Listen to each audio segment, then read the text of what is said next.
Bharatiya Janata party ने रायगढ़ जिले के कुछ गांव में समुदाय विशेष द्वारा धर्मांतरण करने का आरोप लगाते हुए कलेक्टर को ज्ञापन सौंपा है। साथ ही यूरिया की कालाबाजारी होने की बात कही है। भाजपा नेता ओपी चौधरी व भाजपा जिला अध्यक्ष उमेश अग्रवाल के साथ भाजपा के पदाधिकारी दोपहर में कलेक्ट्रेट पहुंचकर ज्ञापन दिए।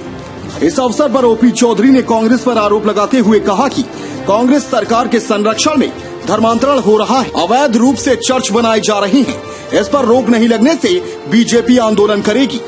वहीं उन्होंने यूरिया की कालाबाजारी को लेकर भी भूपेश सरकार को घेरा। ओपी चौधरी ने कहा कि मुख्यमंत्री रैक नहीं आने की बात कह रहे हैं, वे यह बताएं कि रैक नहीं आई तो कालाबाजारियों तक यूरिया कैसे पहुंची। रायगढ़ से संजय सारथी की रिपोर्ट। बताएंगे भैया, ज्ञापन लेके आए थे कि मुद्दों लेके आए थे? माननीय ओपी चौधरी जी के नेतृत्व में जिला भारतीय जनता पार्टी आज 2 मुद्दों को लेकर अपना ज्ञापन सौंपी है।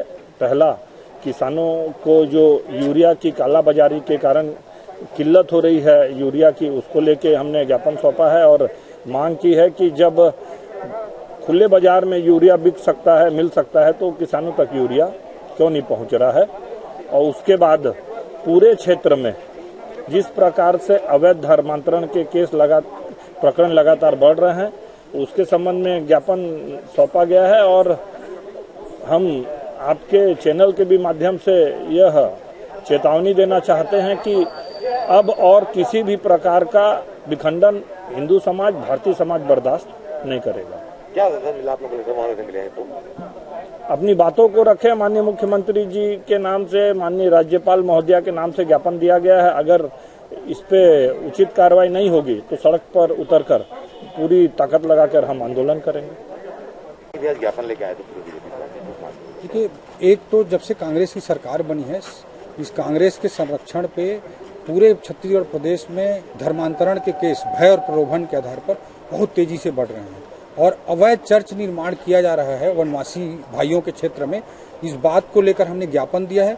अगर कार्रवाई नहीं हुई तो सरकार कान खोलकर सुन ले, हम लोग सड़क की लड़ाई लड़ने के लिए विवश होंगे। दूसरी ओर यूरिया के मामले में आप देखे हैं कि ये सरकार कहती है कि रेक नहीं आने के कारण किसान भाइयों को यूरिया नहीं मिल पा रहा है, लेकिन मैं इस सरकार को, मुख्यमंत्री जी को पूछना चाहता हूं, अगर रेक नहीं आने के कारण किसानों को यूरिया नहीं मिल पा रहा है तो कालाबाजारियों के पास यूरिया कहां से पहुंच रहा है। इस बात को मुख्यमंत्री जी को जवाब देना चाहिए, हमारे छत्तीसगढ़िया किसान भाइयों को जवाब देना चाहिए।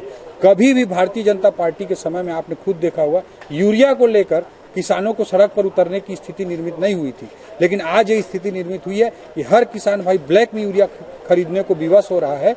और अभी कलेक्टर साहब बोल रहे थे कि पर्याप्त यूरिया आया है, लेकिन किसान भाइयों को नहीं मिल रहा है। तो ये बात महत्वपूर्ण है कि ये कालाबाजारियों तक यूरिया पहुंच रहा है। और ये, जैसे मैं कहता हूं कि ये माफियाओं की सरकार है। पहले रेत माफिया सामने आए, शराब माफिया सामने आए, कोयला माफिया सामने आए, अब उसी तरह से यूरिया माफिया भी दिख रहे हैं।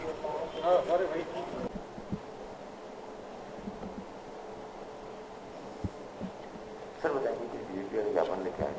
हाँ, ये लोग बेसिकली रायगढ़ जिले में अनुचित तरीके से गरीब आदिवासी वनवासियों के धर्मांतरण पर रोक लगाए जाने के शीर्षक से पत्र दिया है और ये बोल रहे हैं कुछ जगह से धर्मांतरण हो रहा है जबरदस्ती, तो उसके बारे में जांच करवाई जाएगी और उचित कार्रवाई की जाएगी।